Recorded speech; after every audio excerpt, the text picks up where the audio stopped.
네, YTN은 어제 산후조리원의 늑장 이송으로 세균에 감염된 신생아가 결국 숨진 사건을 전해드렸습니다. 산모와 신생아에 대한 산후조리원의 부실한 관리 실태가 끊이질 않고 도마 위에 오르고 있는데요. 정부가 뒤늦게 처벌 강화 대책을 내놨습니다. 송재인 기자의 보도입니다. 윤모 씨의 아내는 지난 7월 머물던 산후조리원에서 위급 상황을 겪었습니다. 새벽에 갑자기 의식장애가 생겨 쓰러지면서 얼굴에 심한 멍까지 들었습니다.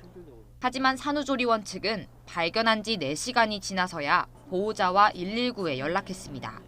질에 엉뚱한 상상을 하고 말도 제대로 못하던 산모를 방치했던 겁니다.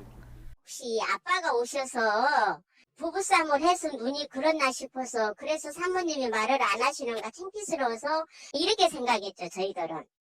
산후조리원은 현행법상 임산부나 아이에게 질병이 의심될 때 즉시 의료기관으로 옮기는 등 조치해야 합니다.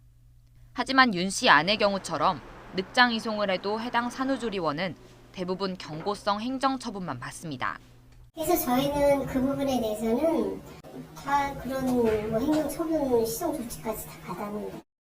산후조리원의 늑장 대응 사례가 잇따르는 데다 산후조리원 내 감염 피해 사례도 매년 400건이 넘다 보니 산모들은 응급 상황이 생길까 두렵기만 합니다. 상황이 이런데도 감염 관리 등 의료교육은 산후조리원 원장만 받으면 돼 불씨는 커집니다.